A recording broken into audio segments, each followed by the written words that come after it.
Hello friends, स्वागत है आपका टीडीएम क्लासेस पे। मैं तिलक आप लोगों का स्वागत करता हूं आज के इस नए वीडियो साइंस की रेस्पिरेटरी सिस्टम के अंतर्गत। साथियों, पिछले वीडियो में हमने चर्चा किया था कि रेस्पिरेटरी सिस्टम होता क्या है तथा रेस्पिरेटरी सिस्टम में जो एयर है किस प्रकार से ब्लड में सॉल्यूबल होती है तथा उनसे होकर हमको एनर्जी रिलीज होने के बाद कार्बन डाइऑक्साइड का जो रिलीज होना वो क्या कहलाता है, श्वसन कहलाता है। पिछले वीडियो में हमने देखा था रेस्पिरेटरी की डेफिनेशन, मतलब श्वसन होता क्या है। श्वसन होता क्या है, अगर मैं बात करूं श्वसन या फिर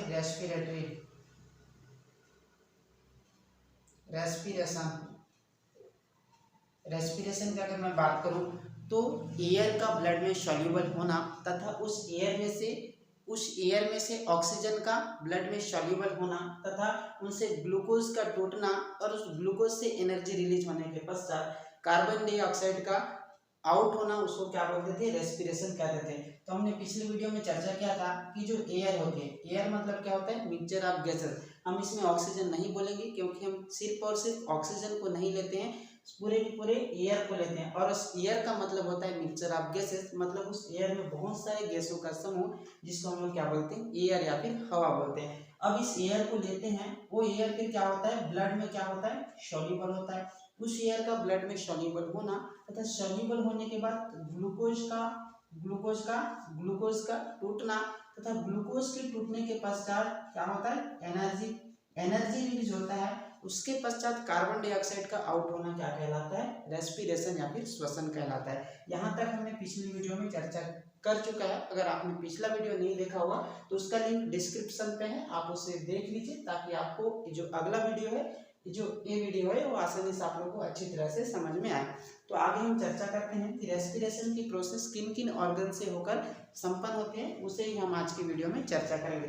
तो शुरुआत करते हैं कि जो रेस्पिरेशन होता है उसकी शुरुआत ह्यूमन बॉडी में कहाँ से शुरू होती है। अगर हम ह्यूमन रेस्पिरेटरी सिस्टम की बात करें तो पहला, अगर इसकी मैं शुरुआत की बात करूं, स्टार्ट यानी कि शुरुआत। अगर मैं आप लोगों से प्रश्न पूछूं कि श्वसन की शुरुआत मानव शरीर में कहाँ से होती है, तो आपका आंसर होना चाहिए नोज। आप सभी जानते हैं नोज या फिर नेजल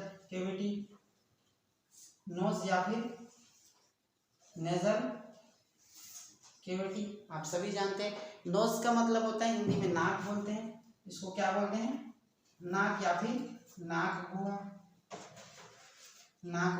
केविटी का मतलब होता है ऐसा खाली स्थान जहां पर कुछ भी ना हो, उसको क्या बोलते हैं, केविटी बोलते हैं। खाली स्थान जिसको होलो स्पेस भी कहा जाता है, मतलब वह खाली स्थान जिसमें कुछ भी नहीं होता है, उसको क्या बोलते हैं, केविटी।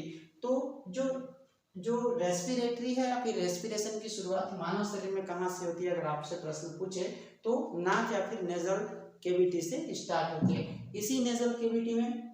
इसी जो नेजल कैविटी होता है वहां पर हेयर्स पाए जाते हैं। हेयर्स आप सभी जानते हैं, सबकी नाक में कुछ बाल पाए जाते हैं। इस जो बाल होती है उसको कहा जाता है सिलिया। इसको क्या कहा जाता है, सिलिया कहा जाता है। जो नाक में छोटे छोटे बाल पाए जाते हैं उसको क्या कहते हैं, सिलिया कहते हैं। और ये जो सिलिया होती है बहुत ही इंपॉर्टेंट होती है। क्यों इंपॉर्टेंट होती है, क्योंकि जो सिलिया होती है जो हमारे एयर के साथ हम क्या लेते हैं, एयर। मैं कहीं पर भी ऑक्सीजन वर्ड यूज नहीं कर रहा हूँ क्योंकि हम ऑक्सीजन नहीं लेते हैं, बल्कि हम group of mixer of gases, मतलब गैसों के समूह होते हैं, उसको क्या कहा जाता है, एयर कहा जाता है। क्योंकि इसमें ऑक्सीजन भी हो सकता है, कार्बन डाइऑक्साइड भी हो सकता है, नाइट्रोजन भी हो सकता है, इसलिए मैंने यहाँ पर कहीं पर भी ऑक्सीजन वर्ड यूज नहीं किया। मैंने कहा हम क्या लेते हैं, नोज के थ्रू क्या लेते हैं, एयर लेते हैं। और जो एयर होता है इसको क्या करता है, जो एयर में क्या रहते हैं, धूल या फिर मिट्टी के छोटे छोटे कण रहते हैं जो हमको दिखाई नहीं देते हैं, उसको क्या करता है, रोकने का काम करता है और लंग्स तक धूल या मिट्टी के कण को पहुंचने नहीं देता। तो इसका काम मुख्य रूप से अगर मैं वर्क की बात करूं तो फिल्ट्रेट एयर क्या करता है, फिल्ट्रेट एयर मतलब जो हम नाक के थ्रू क्या ले रहे हैं, हवा ले रहे हैं, उसमें धूल या फिर मिट्टी के छोटे छोटे कण रहते हैं, उसको क्या करता है, छानने का काम करता है। हिंदी में अगर मैं बात करूं तो हवा को क्या करना, हवा को छानने का काम किसका होता है, इस सिलिया का काम होता है। यानी कि सिलिया हमारे लिए बहुत महत्वपूर्ण होता है। और इसी सिलिया जहां पर से ये जो छोटे छोटे बाल लगे हुए होते हैं, वहीं पर की जो सेल्स होती है उसको कहा जाता है म्यूकस सेल्स। आपने सुना भी होगा, म्यूकस सेल्स। इसको क्या कहते हैं? Mucus sales. म्यूकस सेल्स का मतलब क्या है? जो जहां पर से सिलिया अटैच रहती है वहां पर की जो सेल्स होती है उसको कहा जाता है म्यूकस सेल्स। और इन्हीं म्यूकस सेल्स से क्या होता है, एक द्रव का स्रावण होता है, एक लिक्विड का स्राव होता है, उसको क्या बोलते हैं? म्यूकस कहते हैं। उसको क्या बोलते हैं? एक लिक्विड स्राव होता है, लिक्विड या फिर द्रव स्रावित होती है, उसको क्या कहा जाता है? म्यूकस। म्यूकस आप सभी जानते हैं कि जब हमको क्या होता है, सर्दी होता है तो हमारी नाक से क्या बहने लगता है? पानी बहने लगता है। उसी पानी को क्या कहा जाता है? म्यूकस कहा जाता है। तो ये तो हो गया हमारा क्या, नेजल हो गया। नेजल कैविटी, नेजल कैविटी में क्या रहता है? जो खाली जगह होता है उसको कहा जाता है कैविटी। तथा इस नेजल कैविटी में क्या रहता है? छोटे छोटे बाल रहते हैं, उस बाल को कहा जाता है सिलिया। और इस सिलिया का काम होता है, जो हम एयर में क्या रहता है, धूल या मिट्टी के कण रहते हैं उसको छानने का काम किसका रहता है? इस सिलिया का काम रहता है। और इस सिलिया जहां पर से अटैच रहती है उस पास की जो सेल्स होती है उसको कहा जाता है म्यूकस सेल्स। और इसी म्यूकस सेल्स से क्या होता है? लिक्विड का स्राव होता है, उसको क्या जाता है? म्यूकस कहा जाता है। ये तो हो गई नेजल कैविटी। अब जो ये नेजल कैविटी होता है, अब ये जो नेजल कैविटी होता है जिसमें क्या रहता है? 2 पोर्स रहते हैं। आप सभी जानते हैं कि हमारे नाक में कितने छेद होते हैं? 2 छेद होते हैं। इसमें कितने पोर रहते हैं? 2 पोर्स। 2 पोर्स मतलब 2 छिद्र पाए जाते हैं। इस जो नेजल कैविटी होता है इसमें 2 छिद्र पाए जाते हैं। और इस जो नेजल कैविटी वाला भाग होता है या फिर नेजल होता है, जो क्या होता है? 2 पोर्स होता है। इसी वाले पार्ट्स में पाया जाता है, जिसको बोलते हैं घ्राण पिंड। घ्राण पिंड या फिर घ्राण क्षेत्र बोलते हैं। घ्राण क्षेत्र का, जिसको ऑल्फैक्टरी रीजन कहा जाता है। क्या कहा जाता है? ऑल्फैक्टरी रीजन कहा जाता है। अब एक घ्राण क्षेत्र का मतलब क्या होता है? जो किसका सेंस कराती है? स्मेल का सेंस कराती है। जो स्मेल का सेंस कराती है उसको क्या कहा जाता है? ऑल्फैक्टरी रीजन या फिर घ्राण क्षेत्र कहा जाता है। अब इस रीजन वाले भाग में क्या पाया जाता है? न्यूरॉन्स पाया जाता है। और जो न्यूरॉन्स क्या होती है? न्यूरॉन जो है किसको सिग्नल भेजती है? न्यूरॉन सिग्नल भेजती है ब्रेन को। जाहिर सी बात है, न्यूरॉन किसको सिग्नल भेजेगी? ब्रेन को सिग्नल भेजेगी। और इससे भी हमको पता चलता है कि जो स्मेल है वो ऑनियन का है या फिर जिंजर का है या फिर रोज का है या फिर किसी अन्य चीज का स्मेल है। इसी से हमको क्या होता है? स्मेल का सेंस होता है, जिससे कि हमको पता चलता है ये गुलाब के फूल की खुशबू है या फिर प्याज का खुशबू है या फिर लहसुन का खुशबू है। तो इसी नेजल पोर या फिर इसी जो नेजल पोर होते हैं उसी वाले भाग में क्या पाया जाता है? ऑल्फैक्टरी रीजन पाया जाता है। और इस ऑल्फैक्टरी रीजन का मुख्य कार्य क्या होता है? सेंस स्मेल, मतलब सुगंध को महसूस कराना किसका काम होता है? ऑल्फैक्टरी रीजन का काम होता है। अब हमने देखा कि जो एयर था, एयर कहाँ गया? एयर नोज से, अब नोज से निचले वाले भाग में जाएगा। तो इसके बाद अगर मैं बताऊं आप लोगों को, आप सभी जानते हैं कि हमारी जो माउथ होती है, मैंने बताया कि श्वसन की शुरुआत कहाँ से होती है? नोज से होती है। उसी प्रकार डाइजेस्टिव सिस्टम की शुरुआत कहाँ से होती है? माउथ से होती है। तो इस प्रकार अगर मैं रफली डायग्राम की मैं बात करूं, इस प्रकार से अगर मैं डायग्राम बनाऊं तो यहाँ से क्या जाता है? फूड जाता है। यहाँ से क्या जाता है? भोजन जाता है। आप सभी जानते हैं माउथ वाले पार्ट से हम किसका ग्रहण करते हैं? भोजन को ग्रहण करते हैं। और जो हमारा नोज वाला पार्ट है, यहाँ से किसकी एंट्री होती है? एयर की एंट्री होती है। यानी कि ग्रुप मिक्सर ऑफ गैसेस, मतलब गैसों के समूह का एंट्री कहाँ से होता है? नोज वाले पार्ट से होता है। यहाँ पर से आप जानते हैं एक पाइप रहती है जो इस प्रकार से नीचे जाती है, और माउथ वाले पार्ट से भी एक पाइप रहती है, यहाँ पर से पाइप रहती है। तो इसी वाले पार्ट पर एक क्या रहता है? इसी वाले पार्ट्स पर दोनों क्या होता है? कॉमन पैसेज कहा जाता है। यहाँ पर इसी को कहा जाता है फेरिंग्स। इसको क्या जाता है? फेरिंग्स, जिसको हिंदी में कहते हैं ग्रसनी। इसको हिंदी में क्या बोलते हैं? ग्रसनी कहा जाता है। अब एक ग्रसनी क्या होता है? एक कॉमन पार्ट्स होता है, कॉमन पैस होता है, मतलब जिसको उभयनिष्ठ मार्ग भी कहा जाता है। क्यों कॉमन पार्ट्स होता है? क्योंकि ये किसका भाग होता है? डाइजेस्टिव सिस्टम का भी पार्ट होता है। किसका? डाइजेस्टिव सिस्टम प्लस किसका पार्ट होता है? रेस्पिरेटरी सिस्टम का भी पार्ट होता है। किसका पार्ट होता है? रेस्पिरेटरी सिस्टम का भी पार्ट होता है। इसीलिए इसको क्या कहा जाता है? उभयनिष्ठ मार्ग भी कहा जाता है। क्या कहते हैं? उभयनिष्ठ मार्ग भी कहा जाता है, उभयनिष्ठ मार्ग जिसको बोलते हैं कॉमन पैसेज, इसको इंग्लिश में क्या बोलते हैं, कॉमन पैसेज कहा जाता है। तो हमने देखा कि एयर जो है कहाँ से, नोज वाले पार्ट से कहाँ जा रही है, अंदर की ओर एंट्री कर रही है। तो अंदर की ओर जैसे ही एंट्री कर रही है तो नोज वाले पार्ट्स और एयर जो क्या है फूड वाले यानी कि माउथ वाला पार्ट्स है, वहां पर बीच में क्या होता है, फेरिंक्स होता है, जिसको क्या बोलते हैं, ग्रसनी कहा जाता है। यह जो ग्रसनी होता है उभयनिष्ठ पार्ट होता है, क्यों, क्योंकि डाइजेस्टिव सिस्टम का भी पार्ट होता है और एक इसका पार्ट होता है रेस्पिरेटरी सिस्टम का भी पार्ट होता है, इसीलिए इसको उभयनिष्ठ मार्ग या फिर कॉमन पैसेज भी कहा जाता है। तो जो ईयर है नोज से कहा जाए फेरिंग्स में गई, फेरिंग्स से होता हुआ, फेरिंग्स पे होता हुआ कहाँ जाएगा, फेरिंग्स से होता हुआ या फिर कहाँ जाएगा, कहाँ जाएगा, फेरिंग्स होता हुआ, फेरिंग्स से होता हुआ एक विंड पाइप होगा वहां पर जाएगा। तो इस वाले पार्ट से एयर का एंट्री कहाँ कहाँ पर होगा, ट्रेकिया वाले पार्ट में होगा।